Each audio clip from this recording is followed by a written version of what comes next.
Everyone, this is Aakanksha Pandey and I welcome you guys to mobile Pathshala. आप सारे बच्चों का एक बार फिर से मोबाइल पाठशाला पर बहुत बहुत स्वागत है। स्टार्ट करेंगे आज के सेशन को।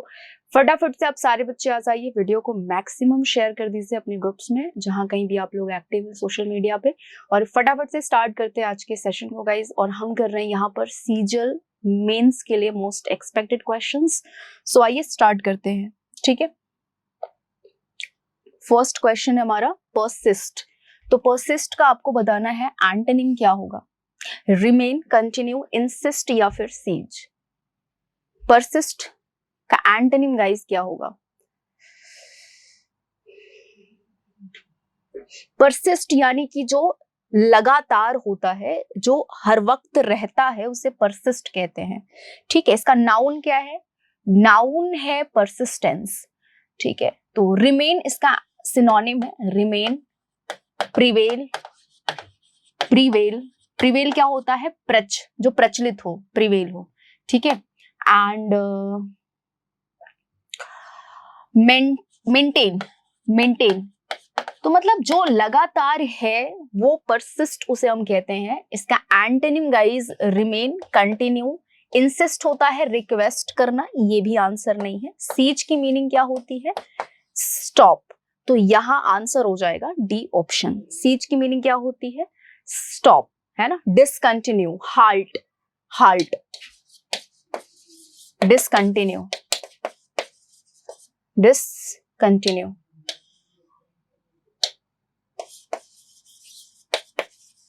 तो आंसर गाइस यहाँ डी ऑप्शन है। नेक्स्ट आ जाएंगे। What a rare flower she said. इसकी इनडायरेक्ट स्पीच क्या होगी? देखिए ये रिपोर्टेड स्पीच है और ये क्या है? रिपोर्टिंग वर्ब है। अब आप मुझे बताओ इसकी इनडायरेक्ट स्पीच क्या होगी। चलिए तो स्टार्ट करते हैं। और आप देख सकते हैं कि यहाँ आपने एक्सक्लेमेशन मार्क लगा रखा है, तो इट मीन्स कि आस्क्ड नहीं करोगे, ठीक है। एक्सक्लेम्ड हो जाएगा, टोल्ड भी आंसर नहीं होगा। तो बी और सी में से कोई एक आंसर होना चाहिए। एंड आप देख रहे हो कि जो रिपोर्टिंग वर्ब है ये पास्ट है, तो यहाँ पर इज नहीं होगा। आंसर सी ऑप्शन भी नहीं है, केवल सेकेंड ऑप्शन है, ठीक है। नेक्स्ट आ जाओ। चलिए तो क्वेश्चन नंबर थर्ड हम देखेंगे। Having two opposing feelings at the same time, मतलब दो ओपोजिंग फीलिंग्स एक टाइम पर होना, इसका वन वर्ड क्या होगा? सेम टाइम पर आप दो दो चीजें सोच रहे हो, बुरा और अच्छा, तो ये सेम दो ओपोजिंग फीलिंग, दो ओपोजिट फीलिंग्स अगर हैं तो उन्हें क्या हम कहेंगे? कंटेम्परेरी, क्वाइंसिडिंग, या फिर एम्बिवेलेंट, या फिर इक्विवेलेंट। गाइस कंटेम्परेरी जानते हो आप क्या होता है? Same time. सेम टाइम मतलब समकालीन, इसको हिंदी में हम कहते हैं। क्वाइंसिडिंग, क्वाइंसिडिंग क्या होता है? क्वाइंसिडिंग मतलब होता है संयोग से, जो विदाउट प्लानिंग हो। एम्बिवेलेंट हो जाएगा। और इक्विवेलेंट क्या होता है? इक्विवेलेंट होता है अनसर्टेन होना, अनसर्टेन होना, अनिश्चित होना, ठीक है। इनएक्सप्लिसिट होना, इनएक्सप्लिसिट, ठीक है। एंड एम्बिवोलेंट कह सकते हैं, मतलब जो घुमा फिरा करके बात करे, एम्बिग्युअस हो, मतलब क्या मिली जुली हुई बातों को बताए, अस्पष्ट बातें ना करे, उसे हम एम्बिवोलेंट, इक्विवोलेंट, है ना। इनएक्सप्लिसिट भी कहते हैं, इनएक्सप्लिसिटर कहेंगे जो बातें ऐसा करता है, और उसकी सारी बातों को इनएक्सप्लिसिट कहेंगे, ठीक है। अब यहां देखो आंसर ये आपका डी ऑप्शन नहीं होगा। इक्विवोलेंट कौन होता है? जो अनसर्टेन बातें करता है, ठीक है, जो अस्पष्ट बातें करता है, उसे इक्विवेलेंट कहते हैं। ओपोजिंग फीलिंग्स होना, फीलिंग्स की बात चल रही है, फीलिंग्स होना, दैट इज एम्बिवेलेंट। हालांकि इक्विवेलेंट का सिनोनिम एम्बिवेलेंट भी है, लेकिन यहां पर बात फीलिंग्स की हो रही है, सो आपका यहां थर्ड ऑप्शन एम्बिवेलेंट आपका करेक्ट हो जाएगा। इसके बाद बात करेंगे क्वेश्चन नंबर 4 की। The farmer is ploughing the fields. आप देख रहे हो कि सेंटेंस है प्रेजेंट कंटिन्यूअस में, इसमें आपको is, am, are plus being का यूज करना है। यहाँ वर है, यहाँ हैव है, यहाँ आर प्लफिंग है, केवल फर्स्ट ऑप्शन करेक्ट हो जाएगा। आइए नेक्स्ट क्वेश्चन देखेंगे फटाफट से हम। Those who are late they will not be allowed inside class, inside the classroom, बताएंगे। चलिए फिफ्थ का आंसर क्या होगा?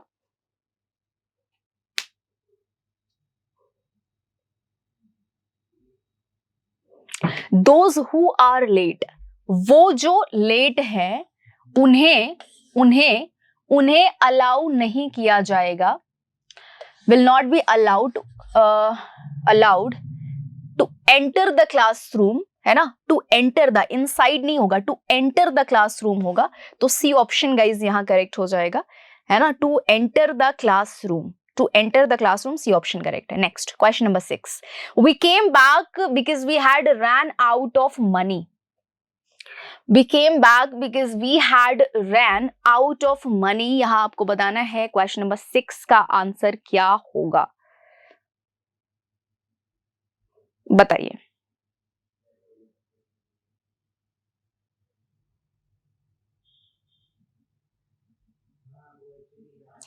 चलिए, so we came back because we ran out of money, यहाँ हैड की कोई भी नीड नहीं है, तो यहाँ आपका फर्स्ट ऑप्शन करेक्ट हो जाता है। इसके बाद देखेंगे गाइज हम क्लोज टेस्ट, तो स्टार्ट करते हैं, पहले इसको पढ़ लेते हैं उसके बाद फिर स्टार्ट करते हैं। Atlas was made to hold the sky up on his shoulders as a punishment. Once Hercules does to hold it for Atlas, while the later went looking dash golden apples. When Atlas returned, he saw Hercules dash hard to hold the sky.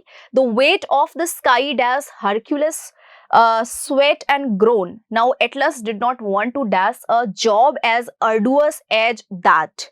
आइए इसको fill करते हैं। यहाँ पर first में हम क्या fill करेंगे, एक बार फिर से पूरे स्टेटमेंट को पढ़ेंगे हम। Atlas was made to hold the sky up on his shoulders as punishment.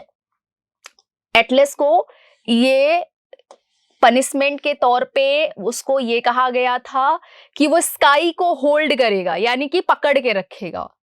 Once Hercules dash to hold it for Atlas while the latter went looking dash golden apples. बताएंगे क्या होगा, क्या फिल करेंगे, afforded, ordered, offered या फिर extended. Seventh का answer क्या होगा बताइए। Once Hercules offered to hold it for Atlas while the latter went looking dash golden apples. Looking after, looking at, looking for या looking on। बताएंगे एथ में क्या फिल करेंगे। चलिए, सो वेंट लुकिंग फॉर हो जाएगा। लुकिंग फॉर का मतलब क्या होता है, सर्च करना। Apples, when Atlas returned he saw Hercules dash hard to hold the sky. Coping, seeking, struggling या टैकलिंग, क्या फिल करेंगे,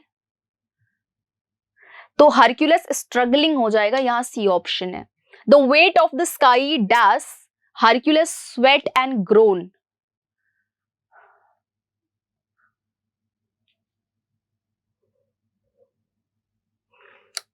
चलिए, टेंथ में गाइस क्या फिल करेंगे आप। चलिए, तो मेक नहीं होगा क्योंकि बात तो पास्ट की चल रही है। वर मेकिंग भी नहीं होगा। यहां आंसर आपका हो जाएगा वॉज मेकिंग, क्योंकि बात पास्ट की चल रही है तो प्रेजेंट भी हम यूज नहीं करेंगे। And weight of the sky है, वेट ऑफ द स्काई है, राइट। तो वेट यहां सिंगुलर है, तो यहां सिंगुलर वर्ब आप यूज करोगे फोर्थ में। नेक्स्ट आ जाओ। Now Atlas did not want to dash a job as arduous as that. क्या फिल करोगे फिफ्थ में, बताओ।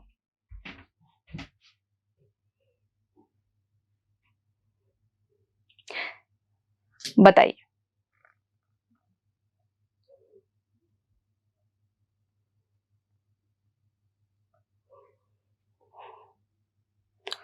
चलिए, now Atlas did not want to take out, take in, take away, take back. Take back यानी कि दोबारा नहीं करना चाहता है वो इस तरह के अर्डुअस जॉब को, ठीक है। तो आंसर यहां फर्स्ट ऑप्शन हो जाएगा। आ जाइए 12 में फटाफट से देखेंगे इसका सीक्वेंस क्या होगा। The mountain range was covered with snow. Napoleon had to cross the Alps in winter. Napoleon replied that the word impossible did not exist for him. So someone told Napoleon that task was impossible. क्या feel करोगे इसमें।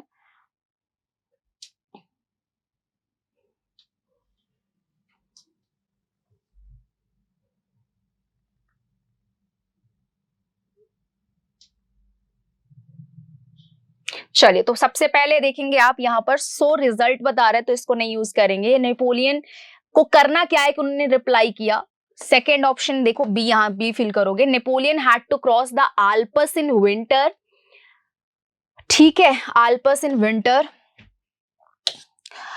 And Napoleon the mountain range, उनको Alps, Alps तो mountain है ना, तो the mountain range was covered with snow, तो B के बाद ए हो जाएगा, इसका मतलब यही ऑप्शन करेक्ट है। फिर डी देखो, सो someone told Napoleon that the task was impossible, और उन्होंने जब कहा कि इम्पॉसिबल है तो उन्होंने कहा कि मेरी डिक्शनरी में ऐसा इम्पॉसिबल वर्ड कोई है नहीं, तो B A D C answer हो जाएगा सेकेंड ऑप्शन। आइए बढ़ते हैं next. A group of ships, इसका क्या होगा सब्सटीट्यूशन, क्या होगा वन वर्ड, बताइए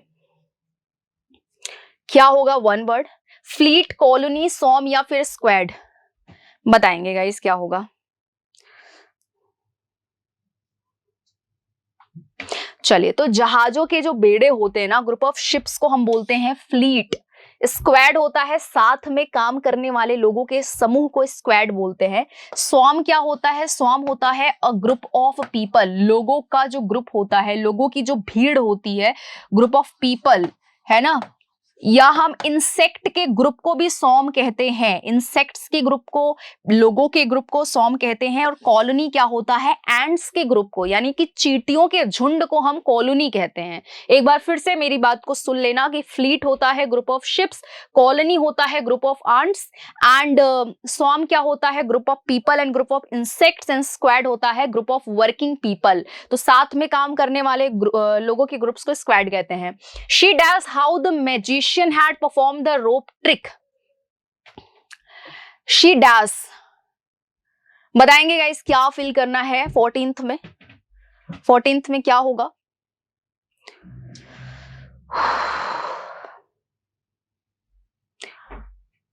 चलिए, she dash how the magical had perform the, puzzled क्या होता है, कंफ्यूज्ड, परप्लेक्स्ड होना, बैफिल्ड होना। विविल्डर्ड क्या की मीनिंग क्या होती है, सेम, सरप्राइज्ड होना, सरप्राइज्ड होना, ठीक है। बिविल्डर्ड की मीनिंग क्या होती है, सरप्राइज्ड होना। मैंने सरप्राइज की स्पेलिंग यहां रॉन्ग कर दी है, ठीक है, सरप्राइज्ड होना, ठीक है। वंडर्ड हो जाएगा, वो बिल्कुल आश्चर्य में थी, बिल्कुल कि भाई कैसे उसने क्या किया, उसने कैसे जो मैजिशियन है उसने कैसे रोप पे परफॉर्म किया। तो शी वॉज वंडर्ड, सस्पेक्टेड होता है नॉट श्योर होना, बिविल्डर्ड होता है कंफ्यूज्ड होना, पजल्ड होता है कंफ्यूज्ड होना, एंड वंडर्ड हो जाएगा सी ऑप्शन यहाँ पर, ठीक है। When it started raining I ran to the nearer house for shelter, क्या होगा इंप्रूवमेंट इसमें,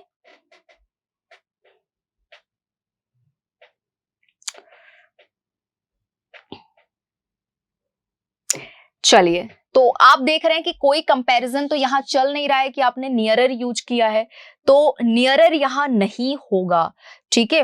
तो अब आपका यहाँ जो नियरर है वो निकल गया, मतलब इंप्रूवमेंट हमें करना है। तो ए, बी और सी में क्या होगा, 15th का आंसर गाइस क्या होगा, नियरेस्ट होगा, अ नियर हाउस होगा, द नियर हाउस होगा, या नो इंप्रूवमेंट होगा, बताइए 15th का आंसर क्या होगा।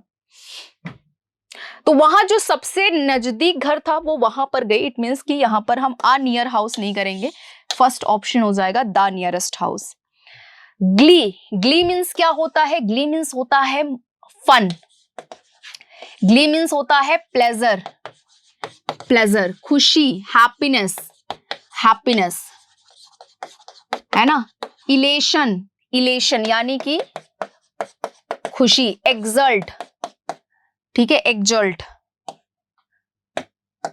एक्सटेसी, एक्सल्ट, एक्सटेसी, खुशी, है ना। तो खुशी जो होती है उसे हम कहते हैं ग्ली, इसका एंटोनिम वो हो जाएगा, वो मीन्स क्या होता है, दर्द। बाई एंड बाई, इसकी मीनिंग क्या होगी, इस ईडियम की मीनिंग क्या होगी, बाय एंड बाय, वो on the whole, by any means suddenly या ग्रेजुअली। 17th का आंसर क्या होगा बताइए। बाय एंड बाय का मतलब होता है धीरे धीरे, धीरे धीरे। So she will crack the exam by and by, it means कि वो धीरे धीरे अगर पढ़ेगी तो वो क्रैक कर लेगी एग्जाम को, तो ग्रेजुअली आंसर हो जाएगा, डी ऑप्शन है। 18th में गाइज आपको बताना है इनकरेक्ट स्पेलिंग क्या होगी, एक्विटेंस, अबंडन, अलायंस या एक्विजिशन। इनकरेक्ट स्पेलिंग गाइज किस ऑप्शन में है बताएंगे आप सभी। चलिए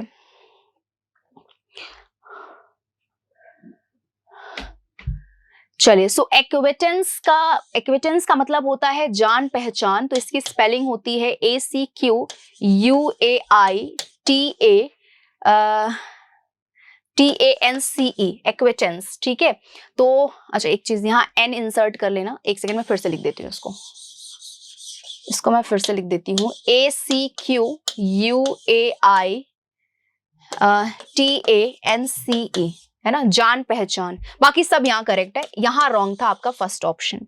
नेक्स्ट आ जाओ। The roof of the old building dash during the storm, क्या होगा, कोलैप्स्ड, डिस्ट्रॉयड, डेमोलिश्ड या फिर स्क्रैच्ड। आप देख रहे हो यहाँ पर रूफ ऑफ द बिल्डिंग की बात चल रही है, स्क्रैच होगा नहीं, डेमोलिश गिराया जाता है, डिस्ट्रॉय किया जाता है, कोलैप्स जब अपने आप से हो जाए। तो स्टॉर्म के टाइम में बिल्डिंग का जो रूफ है वो अपने आप से गिरा ना, तो कोलैप्स्ड होगा। डेमोलिश भी नहीं होगा, डेमोलिश तो गिराया जाता है ना, कोलैप्स अपने आप से हो जाता है। चिकन हार्टेड, इस ईडियम की मीनिंग क्या होगी, जेनरस, सेल्फिश, मिजरली या फिर कॉवर्डली। तो बेटा आंसर यहाँ कॉवर्डली हो जाएगा, कायरता। चिकन हार्टेड का मतलब होता है कायरता। प्रेफर्ड का सिनोनिम क्या होगा, फेवर्ड, कंपेयर्ड, अडोर्ड या फिर फियर्ड। प्रेफर का सिनोनिम क्या होगा, प्रेफर होता है पसंद ना, तो आंसर फेवर्ड नहीं होगा, कंपेयर्ड नहीं होगा, ठीक है, फेवर्ड हो जाएगा, यहाँ पर फेवर्ड हो जाएगा। अडोर का मतलब होता है, देखिए अडोर मीन्स होता है लव, तो कहीं ना कहीं ये तो दोनों सिनोनिम है, बट यहां पर प्रेफर होता है, एक सेकेंड थोड़ा सा यहां पर मैं आपको फिर से क्लियर कर देती हूँ क्योंकि थोड़ी कंफ्यूजन है। देखिए फियर्ड नहीं होगा, यहाँ पर फियर्ड नहीं होगा एंड कंपेयर्ड नहीं होगा। और फेवर्ड होता है ना कि जब हम किसी को सपोर्ट करते हैं, फेवर करते हैं, सपोर्ट करते हैं, किसी की हेल्प करते हैं, जब आप किसी को सपोर्ट करते हो, जब आप किसी को हेल्प करते हो, तब आप फेवर का यूज करते हो। यहां अडोर हो जाएगा पसंद करना, तो प्रेफर का गाइज यहां सेकेंड ऑप्शन हो जाएगा। Everyone except she have travelled by air, इसमें क्या होगा, इसमें 22 में गाइज क्या होगा, आप देख रहे हैं साफ है, शी हैज होता है, शी हैव नहीं होता है। नेक्स्ट आ जाओ।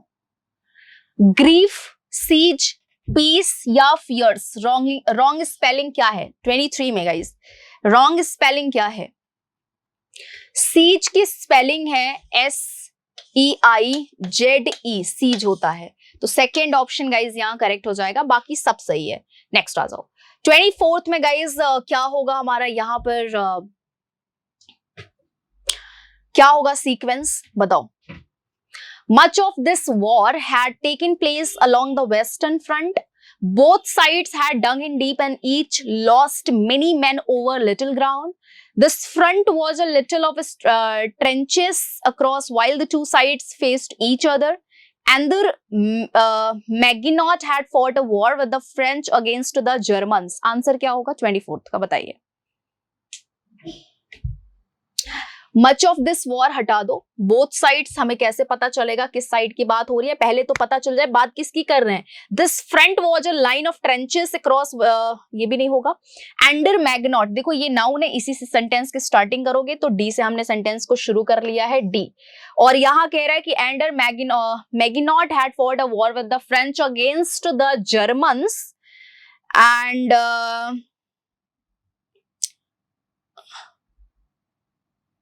और अगर हमने डी के बाद बी से किया, both sides had dug in deep, each lost many men over little ground and this front was a line of trenches across two sides, ये नहीं होगा, बी एंड ये नहीं होगा बिल्कुल।